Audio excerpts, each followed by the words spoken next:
Assalamualaikum warahmatullahi wabarakatuh. Halo teman-teman semua, selamat datang lagi di podcast kami yang isinya tentang ekonomi yang sedang serat kali ini ya teman-teman ya. Nah, untuk topik yang akan kami bahas kali ini yaitu distorsi pasar dan pandangan Islam terhadap distorsi pasar tentunya. Nah, benar sekali. Topik ini sangat penting. Karena apa nih? Karena dalam kehidupan sehari-hari kita sering melakukan aktivitas ekonomi, baik kita sebagai pembeli maupun sebagai penjual. Tapi terkadang ada berbagai praktik nih yang membuat pasar tidak berjalan secara adil. Nah, untuk membahas topik kali ini kita sudah ditemani oleh 5 narasumber yang cantik-cantik serta ganteng-ganteng, dan tidak lupa dengan host dan co-host yang paling ganteng ini. Boleh kita perkenalan dulu ya satu persatu terlebih dahulu. Halo, saya Hasni. Aku Patan. Saya apa jadi? Aku Andin. Halo, saya Hikmah. Baik, tanpa berlama-lama lagi, mari kita masuk ke topik pembahasan kali ini yaitu distorsi pasar dan pandangan Islam terhadap distorsi pasar.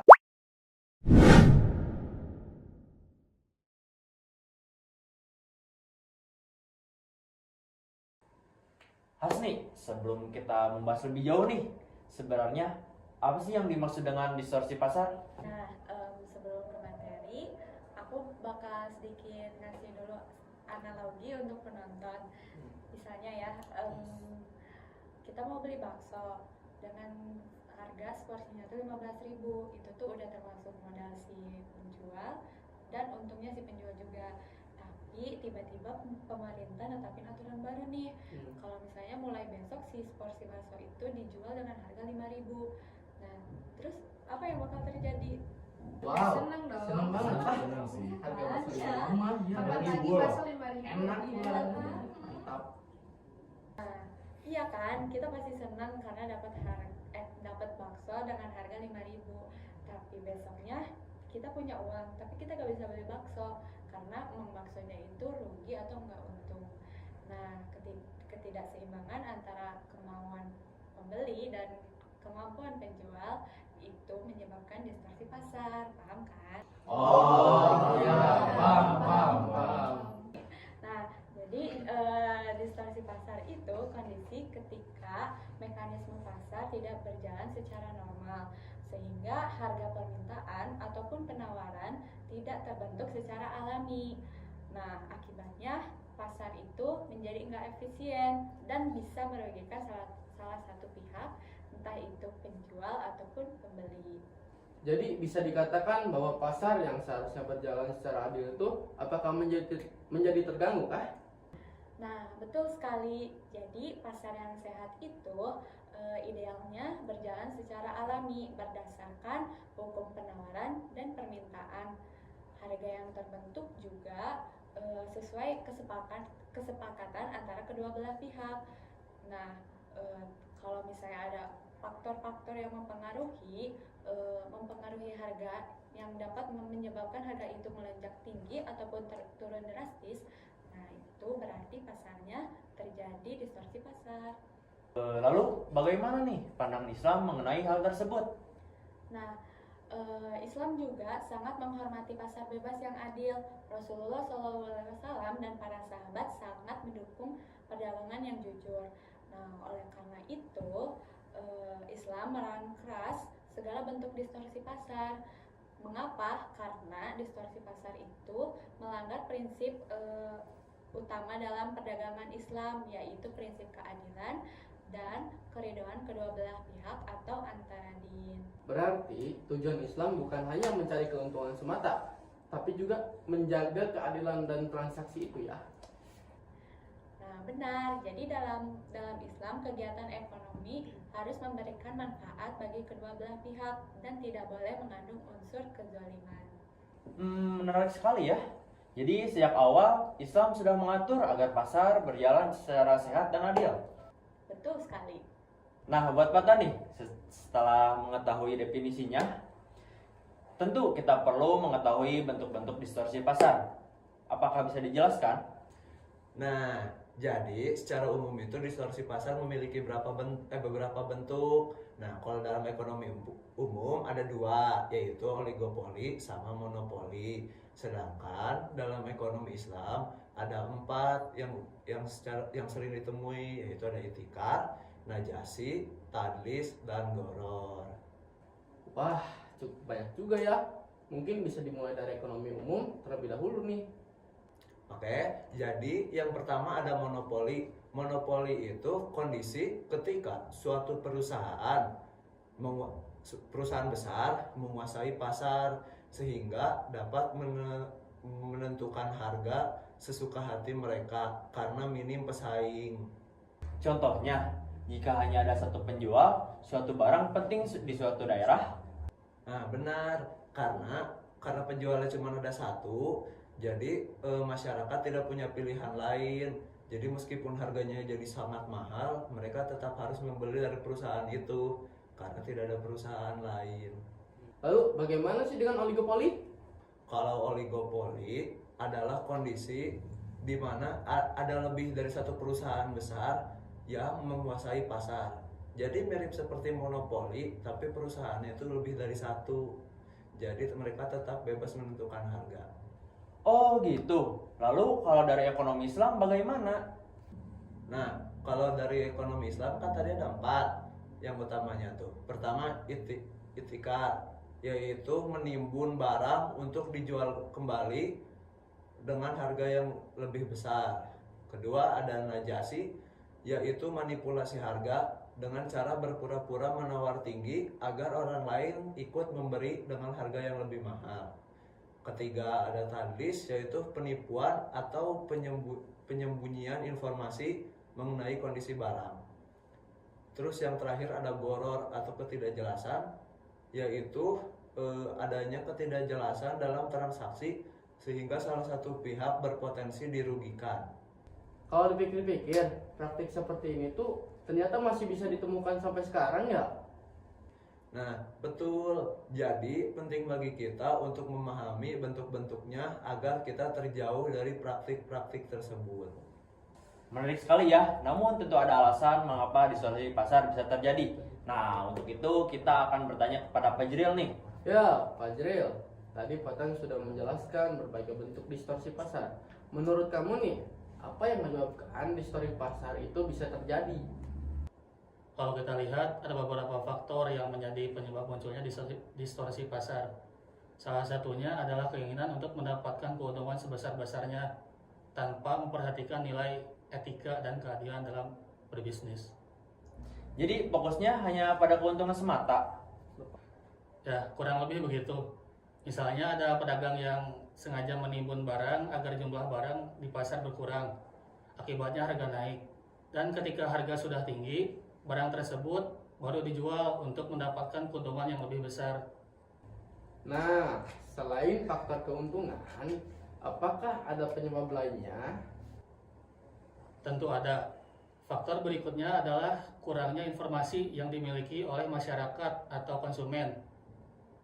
Ketika pembeli tidak mengetahui kondisi, kualitas, atau harga sebenarnya dari suatu barang, maka peluang terjadinya penipuan atau modus menjadi lebih besar. Berarti keseimbangan informasi antara penjual dan pembeli juga bisa memicu distorsi pasar ya? Betul sekali. Dalam kondisi seperti itu, pihak yang memiliki informasi lebih banyak bisa memanfaatkannya untuk kepentingan pribadi dan merugikan pihak lain. Wow, menarik sekali. Apa ada faktor lain untuk yang turut berperan? Ada. Lemahnya pengawasan juga menjadi salah satu penyebab penting. Jika aturan tidak ditegakkan dengan baik dan pengawasan kurang efektif, maka praktik-praktik yang merupakan seperti penimbunan, manipulasi harga, atau kecurangan lainnya akan lebih mudah terjadi. Jadi bukan hanya masalah ekonomi, tetapi juga berkaitan dengan moral dan sistem pengawasannya ya? Tepat sekali. Distorsi pasar biasanya muncul karena kombinasi beberapa faktor, mulai dari rendahnya kesadaran etika, ketidakseimbangan informasi, hingga lemahnya pengawasan. Karena itu, penyelesaian juga harus dilakukan secara menyeluruh. Baik, terima kasih atas penjelasannya, Pak Jril.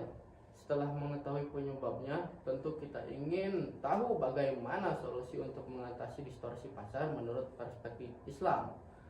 Nah, Andini, tadi kita sudah membahas berbagai bentuk distorsi pasar seperti monopoli, penimbunan, sampai kekurangannya informasi di pasar. Kalau begitu, bagaimana Islam mengatasi masalah-masalah tersebut sih? Nah, dalam Islam, pasar memang diberikan kebebasan untuk berjalan secara alami. Namun, jika ada pihak yang mulai curang atau berbuat yang merugikan untuk masyarakat, Islam memiliki beberapa solusi untuk mengembalikan kondisi pasar agar tetap adil, stabil, dan sehat. Menarik sekali ya. Jadi buat solusi pertama itu apa, Andini? Nah, solusi yang pertama adalah intervensi pasar oleh pemerintah. Jadi, ketika terjadi monopoli, penipuan, dan harga yang tidak wajar, pemerintah perlu turun tangan untuk menjaga keseimbangan pasar. Berarti pemerintah punya peran penting ya dalam menjaga aktivitas ekonomi. Betul sekali Angga, bahkan sejak zaman Rasulullah dan Khulafaur Rasyidin, pemerintah sudah berperan aktif dalam mengawasi pasar. Salah satu contohnya adalah ketika Umar bin Khattab mengimpor gandum dari Madinah ke Mekah untuk menambah pasokan dan menstabilkan harga. Selain itu, beliau juga mengawasi pasar agar tidak terjadi kecurangan dalam praktik jual beli. Selain intervensi pemerintah, apalagi yang dilakukan Islam untuk mencegah distorsi pasar? Islam juga melarang ihtikar atau penimbunan barang. Praktik ini terjadi ketika seseorang menyimpan atau menimbun barang secara jumlah yang besar dan sengaja. Nah, ini akan menjadi hal yang langka gitu suatu produknya. Lalu biasanya mereka menjualnya kembali dengan harga yang lebih tinggi. Kalau seseorang menyimpan barang untuk persediaan, apakah itu termasuk ihtikar? Tidak selalu Angga, misalnya pada panen raya, seseorang menyimpan hasil panennya karena stok sedang melimpah. Tetapi selama tujuannya bukan untuk menciptakan kelangkaan dan memainkan harga pasar, itu tidak termasuk kepada ihtikar. Nah, selain itu, apalagi nih yang perlu kita perhatikan agar pasar berjalan dengan baik nih, Andini? Nah, hal yang tidak kalah penting adalah keterbukaan informasi pasar. Jadi, pembeli harus sama-sama mengetahui kondisi barang, kualitas, jumlah, dan harga yang sebenarnya. Dengan begitu, transaksi bisa berlangsung secara jujur dan tidak ada pihak yang merasa dirugikan. Nah, lalu bagaimana jika kondisi tertentu, misalnya nih, harga kebutuhan pokok melonjak atau pasar sedang tidak stabil gitu?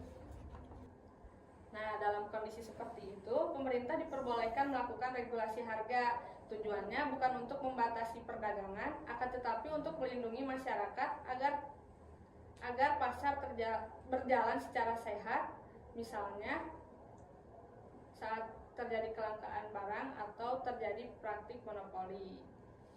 Jadi bisa dikatakan bahwa Islam tidak hanya mengatur bagaimana seseorang bertransaksi ya, tetapi juga bagaimana sih menciptakan sistem pasar yang adil secara keseluruhan.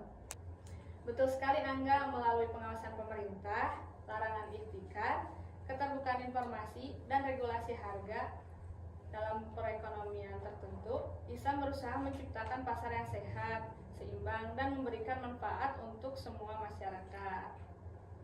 Wah, ternyata prinsip-prinsip ekonomi Islam sangat relevan ya untuk mengatasi nih berbagai masalah pasar yang masih sering terjadi sampai sekarang. Benar sekali Eja, karena dasarnya Islam menginginkan aktivitas ekonomi yang tidak hanya menguntungkan, tetapi juga menghadirkan keadilan dan kesejahteraan bagi masyarakat. Nah, sekarang kita masuk ke pembahasan terakhir nih bersama saudara kita yaitu Nurul Hikmah. Ya, bagaimana sih distorsi pasar pada zaman Rasulullah SAW itu? Bismillahirrahmanirrahim. Baik, terima kasih atas kesempatannya. Di sini saya akan membahas mengenai distorsi pasar pada zaman Rasulullah SAW. Jadi sebelum kita masuk ke historinya, kita perlu tahu dulu apa sih distorsi pasar itu. Nah, distorsi pasar adalah mekanisme di mana kondisi di mana mekanisme pasar tidak berjalan secara adil dan wajar, sehingga harga atau transaksi yang terjadi itu tidak mencerminkan nilai yang sesungguhnya. Di dalam ekonomi Islam, pasar yang ideal itu adalah pasar yang dimana mempunyai dasar utama antara din, yaitu suka sama suka, tidak adanya paksaan, gitu, tidak adanya penimbunan, Nah, ketika distorsi pasar ini terjadi, itu merugikan konsumen atau pedagang kecil, dan ada juga yang untung tapi secara tidak adil. Nah, lanjut kita langsung aja bahas mengenai jenis-jenis distorsi pasar pada zaman Rasulullah SAW. Jadi yang pertama itu ada yang namanya ihtikar. Ihtikar itu adalah penimbunan barang atau praktik menahan atau menimbun barang kebutuhan pokok yang dimana dengan tujuan untuk menunggu harga naik, setelah itu ingin dijual dengan harga naik pula. Nah, ini tuh Rasulullah SAW bersabda, barang siapa yang menimbun barang maka ia adalah pendosa. Itu hadis riwayat Muslim. Nah, jadi praktik ini tuh sudah ada pada saat zaman Rasulullah. Jadi para penimbun itu membeli barang yang cukup banyak untuk jadi untuk membeli barang yang cukup banyak pada saat harga murah dan menyimpannya lalu memasarkannya ke pasar ketika masyarakat itu sedang sangat membutuhkan dengan harga yang sudah jauh lebih mahal. Nah, yang kedua itu ada yang namanya najasi. Najasi ini adalah rekayasa permintaan. Jadi di mana ada seseorang yang berpura-pura untuk menawar atau membeli barang dengan harga tinggi tetapi tidak niat untuk membelinya gitu. Aku punya satu kisah nyata gitu ya pada zaman Rasul, yang dimana di suatu pagi hari ada penjual yang bernama Abu Haris. Abu Haris ini menjual kain sutra yang mahal, satuannya itu sekitar 10 dirham. Nah, pada suatu pagi itu jualan Abu Haris lagi sepi-sepi banget pokoknya, dan ada Zaid yang lewat, dan posisi Zaid itu belum punya, jadi posisi Zaid itu lagi nggak punya uang sama sekali. Nah, Abu Haris menawarkan meminta tolong kepada Zaid agar tolong kamu buat beli dagangan aku ini secara pura-pura aja gitu ya, tapi kamu harus nawar dengan harga tinggi. Nanti kalau misalkan ada yang beli gitu ya, nanti aku kasih upah, katanya gitu. Otomatis Zaid mau dong, karena Zaid itu lagi nggak punya uang sama sekali gitu kan. Nah, dan akhirnya Zaid bilang nih ke semua orang gini dengan ucapan bohongnya itu, wah bagus banget ini si bajunya gitu ya, baju kain sutranya, aku mau beli nih 15 dirham, katanya gitu ya. Nah di situ ya udah deh, akhirnya ada Umar itu pedagang kecil, dan dia gak mau kalah juga gitu ya sama Zaid yang nawar harga 15 dirham itu. Dan Umar juga sempat kepikiran kayak gini, kalau misalkan Zaid itu berani nawar sekitar 15 dirham, berarti kain sutra itu bagus banget dong gitu kan. Nah akhirnya Umar gak mau kalah sama Zaid, aku mau 20 dirham misalkan gitu ya.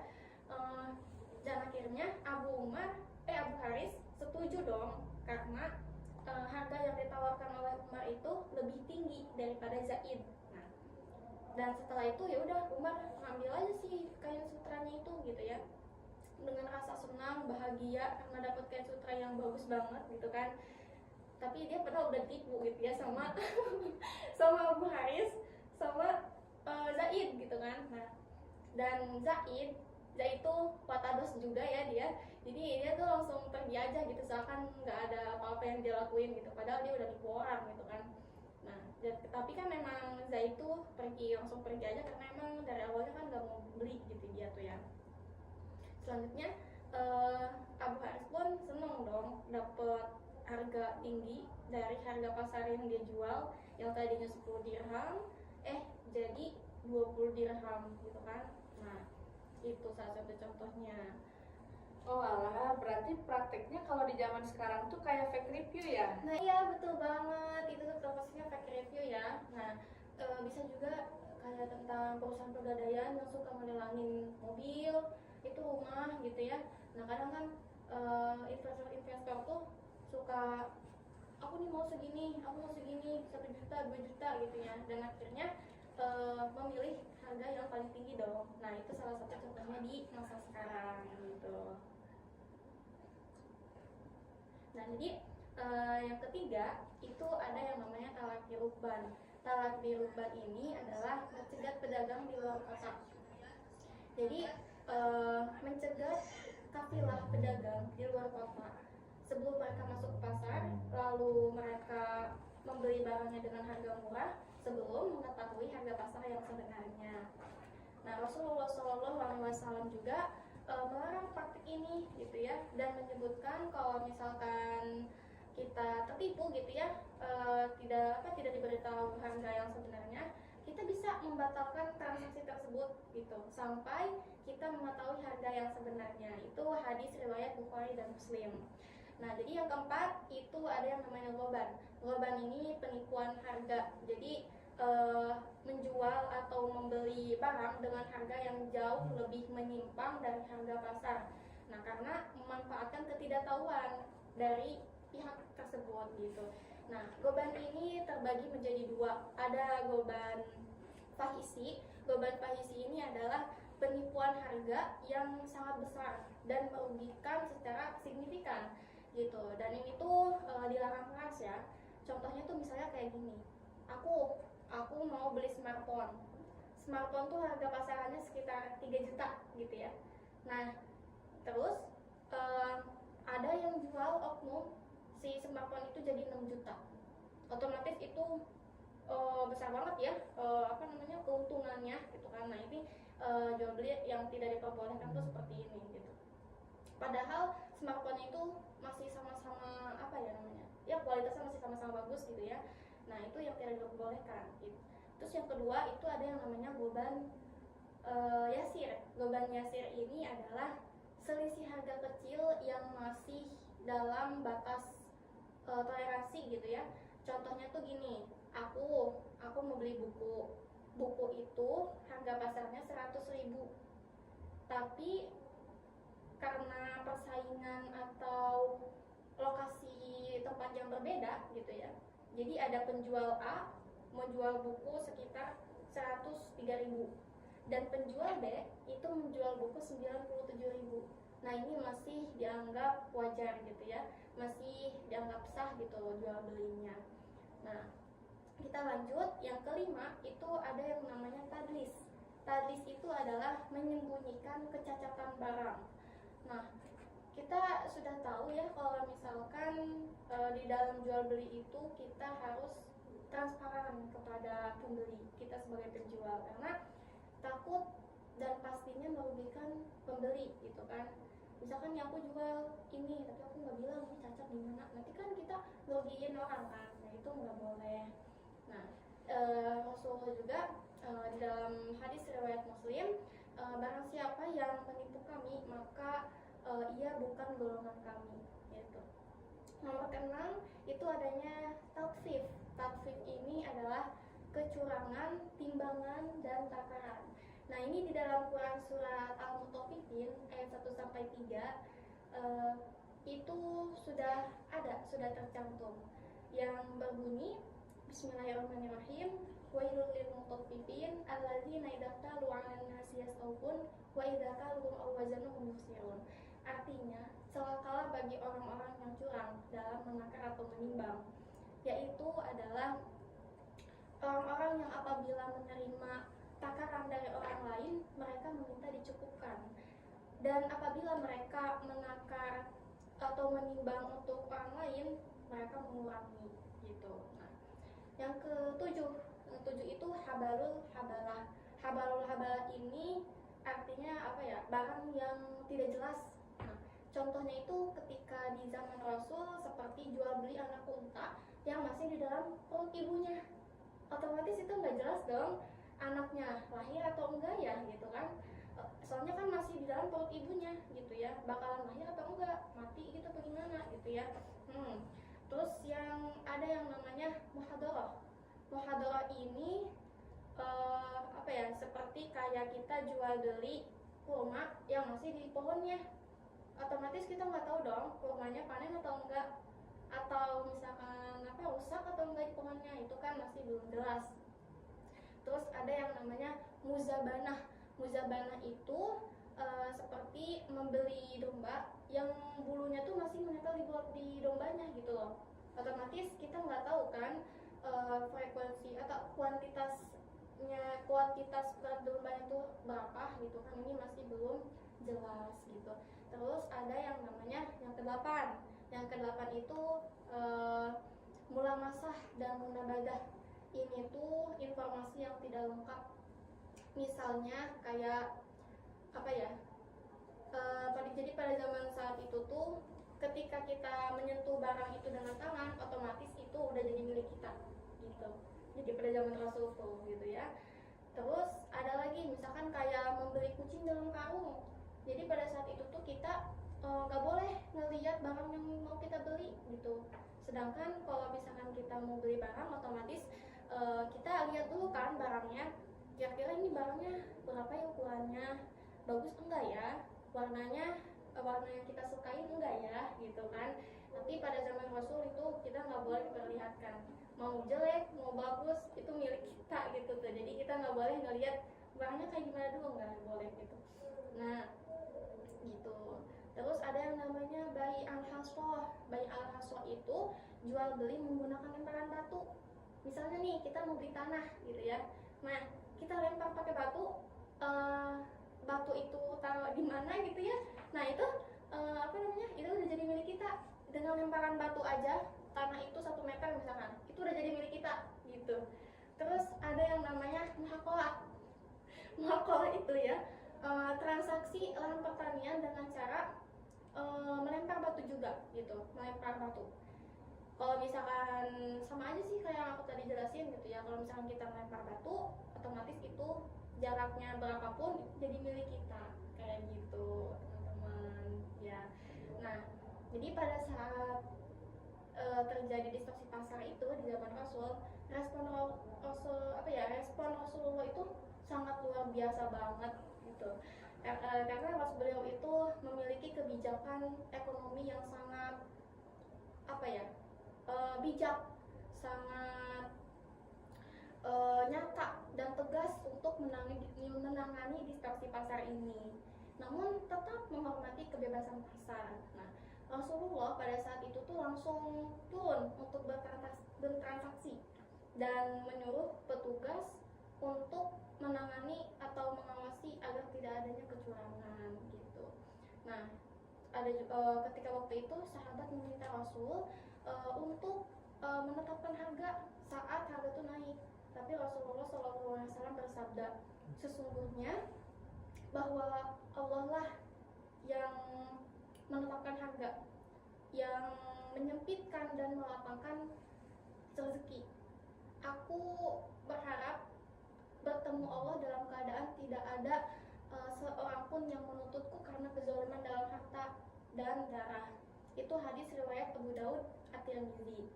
Nah, ini menunjukkan bahwa Rasulullah ini sangat menghormati mekanisme pasar alami, namun tetap menindak tegas penyebab distorsinya, tapi bukan gejalanya gitu. Nah, Rasulullah mendorong para pedagang itu agar jujur dalam berdagang, karena kejujuran itu membawa keberkahan. Tetapi kalau misalkan tidak jujur atau penipuan itu membawa atau menghapus keberkahan gitu. Nah, gitu aja teman-teman. Hikmah nih. Lalu bagaimana sikap Rasulullah SAW terhadap praktik tersebut nih? Kalau Rasulullah itu menentang segala bentuk kecurangan dalam perdagangan. Beliau mengajarkan kejujuran, keterbukaan informasi, dan keadilan dalam transaksi. Gitu. Berarti prinsip ekonomi Islam yang kita kenal saat ini sebenarnya sudah dicontohkan langsung kah oleh Rasulullah SAW? Iya, betul sekali. Nah, Rasulullah SAW menjadi teladan bagi para pedagang agar tidak melakukan praktik yang merugikan orang lain. Nah, seperti hadis-hadis yang aku sebutin tadi gitu ya, kita emang mau nggak dianggap sebagai golongan gitu kan, gitu. Aku nggak mau gitu kayak gitu. Ya Allah, takut banget. Nah, sebelum kita tutup nih, boleh gak sampaikan nih kesimpulan dari seluruh pembahasan ini? Baik, terima kasih. Setelah kita mendengarkan penjelasan dari kelima materi ini, izinkan aku untuk sedikit gitu ya untuk menyimpulkan materi yang tadi kita sampaikan pada diskusi kali ini. Nah, jadi kita telah memahami bahwa distorsi pasar itu adalah mekanisme atau kondisi di mana mekanisme pasar itu tidak berjalan secara lancar dan wajar karena sehingga harga dan transaksi itu tidak berjalan secara nilai yang sesungguhnya gitu. Nah, jadi distorsi pasar ini di dalam ekonomi Islam, pasar yang ideal itu adalah pasar yang mempunyai dasar utama angka wadin. Angka wadin itu suka sama suka, tidak adanya penipuan gitu. Nah, Islam memandang distorsi pasar ini bukan hanya sebagai masalah ekonomi, tetapi masalah moral dan spiritual. Karena ini menyangkut keadilan, yaitu inti dari Islam gitu. Nah, kita juga tadi telah mengetahui bahwa distorsi pasar itu hadir dalam berbagai bentuk ya. Kita mulai dari itikaf, tadi itu tadlis, terus tahfidz gitu ya, tatfidz. Nah, semua bentuk distorsi ini memiliki satu kesamaan, yaitu adanya pihak yang sengaja mengambil keuntungan untuk merugikan orang lain gitu. Nah, dari penjelasan narasumber ketiga, kita memahami bahwa distorsi pasar tidak terjadi begitu aja, melainkan melahir dari berbagai sebab, baik dari sisi perilaku gitu ya, dari sisi perilaku individunya seperti kayak keserakahan, terus ketidakjujuran, lemahnya iman gitu ya, maupun dari sisi tingginya fisiknya gitu. Lanjut ke narasumber keempat, kita telah menjelaskan tadi itu ya, sudah ada penjelasannya bahwa Islam itu menawarkan solusi penanggulangan, nah yang sangat komprehensif gitu. Jadi mulai dari penguatan pengawasan pasar, mulai melalui lembaga hisbah gitu, terus sama praktik monopoli seperti itu. Nah, hingga Islam itu mengedukasi akhlak ekonomi yang ditanamkan sejak dini. Selain itu, dan dari materi yang saya sampaikan tadi gitu ya, kita melihat bukti nyata bahwa Rasulullah itu adalah teladan terbaik bagi kita dalam perdagangan gitu. Beliau itu tetap merespon dengan bijak dan tetap menghormati kebebasan pasar gitu. Jadi kita secara keseluruhan nih, aku mau kasih 3 pesan buat kita untuk kita bawa pulang setelah mendengarkan diskusi kita hari ini. Pesan yang pertama itu, pasar yang adil itu adalah cerminan masyarakat yang berakhlak gitu. Selagi penjualnya itu baik, terus pembelinya itu baik, mempunyai akhlak dan kejujuran dan amanah, itu distorsi pasar itu dapat meminimalkan dari dalam gitu. Terus yang kedua itu, Islam hadir bukan untuk mengekang gitu, tapi Islam itu untuk hadir itu untuk melindungi dari yang kuat, melindungi yang lemah itu dari yang kuat, melindungi yang tidak tahu dari yang memanipulasi. Pesan yang ketiga itu, kita generasi muda Muslim adalah agen perubahan ekonomi. Ilmu yang kita pelajari hari ini tuh bukan sekedar untuk dokumentasi atau untuk nilai akademik doang gitu ya, tetapi untuk kita implementasikan juga dan diterapkan untuk kehidupan sehari-hari gitu. Nah, demikianlah kesimpulan yang dapat saya sampaikan gitu ya, semoga bermanfaat bagi kita semua.